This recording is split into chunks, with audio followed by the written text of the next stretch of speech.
23 नवंबर को इथियोपिया में एक भयानक वोल्केनो विस्फोट हुआ।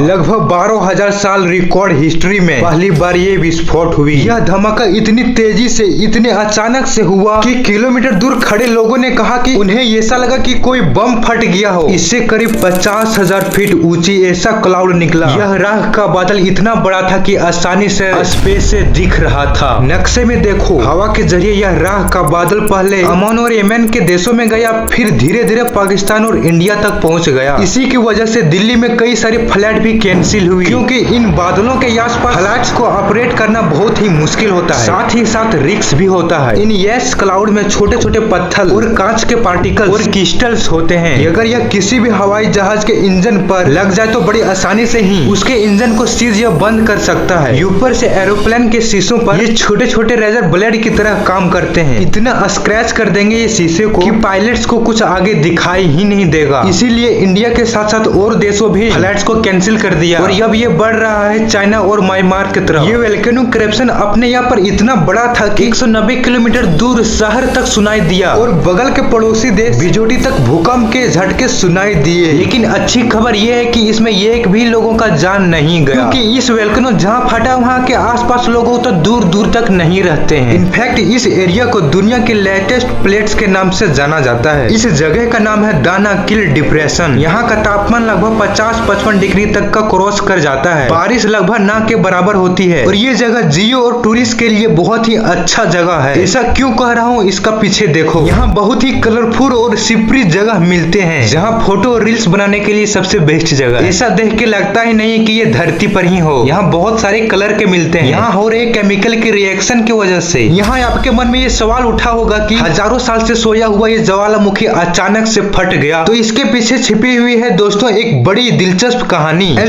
क्रेंटिस के दो हिस्सों में टूटने की। सही सुना आपने, यह वोल्केनो जहां मौजूद है, अफ्रीका का कंटेंट टूटकर दो हिस्सों में बट रहा है। कई मिलियंस ऑफ ईयर्स की पहले की बात है, जब सारे कॉन्टिनेंट्स एक हुआ करते थे। इसे पेंजिया कहा जाता था। ये आपको याद होगा, स्कूल में पढ़ा होगा इसके बारे में। यह पेंजिया का सुपर कॉन्टिनेंट धीरे धीरे टाइम के साथ साथ अलग अलग टुकड़ों में बट गया और वहाँ से हमारे आज के कॉन्टिनेंट्स बने। अमेरिका के रीजन पर आप फोकस करोगे तो एक टाइम पर अफ्रीका के टेक्टोनिक प्लेट और अमेरिका के टेक्टोनिक प्लेट हुआ करती थी, लेकिन यह धीरे धीरे अलग हुई तो इसके बीच एक जगह बन गई। अब हो क्या रहा है दोस्तों, क्योंकि ये टेक्टोनिक हमेशा मूव करती रहती है। अब धीरे धीरे अफ्रीका प्लेट दो हिस्सों में टूट रही है, नोबिया प्लेट और सोमालिया प्लेट। इथियोपिया का यह रीजन अफ्रीकन कॉन्टिनेंट में यहाँ से साउथ की तरफ और देखोगे तो एक पूरी लाइन से बन रही है, जो करीब 6000 किलोमीटर का लाइन बन रही है, जो रेड सी से होते हुए इथियोपिया, मालवीय, मोजाम्बिक तक जा रही है। यही वो लाइन है दोस्तों, जिस जगह से अफ्रीकन कॉन्टिनेंट टूटकर दो हिस्सों में होंगे आने वाले समय में। अब यहाँ पर जब मैं आने वाले समय की बात कर रहा हूँ तो जियोलॉजिकल टाइम स्केल की बात हो रही है, तो जो इंसानों की प्रैक्टिस से भी बहुत लंबा समय है। यह पूरा बंटवारा होने में साइंटिस्ट को मानना है कि 10 से 15 मिलियन सालों तक लगेगा समय, क्योंकि ये दोनों कॉन्टिनेंट प्लेट्स एक दूसरे से धीरे धीरे दूर जा रहे हैं 2 से 5 सेंटीमीटर ईयर की रेट से। बेसिकली यह वही रेट है जिससे आपके नाखून बड़े होते हैं, लेकिन इसका मतलब ये नहीं कि हर चीज बहुत धीरे धीरे होगी। जैसे जैसे ही वोल्केनोस प्लेट्स धीरे धीरे दूर होगी, इस एरिया में अर्थ क्रैश देखने को मिलेगी, वोल्केनो इरप्शन देखने को मिलेगी, छोटे छोटे क्रैश भी आएंगे ग्राउंड पर, कभी कभी भूकंप और झटके महसूस होंगे।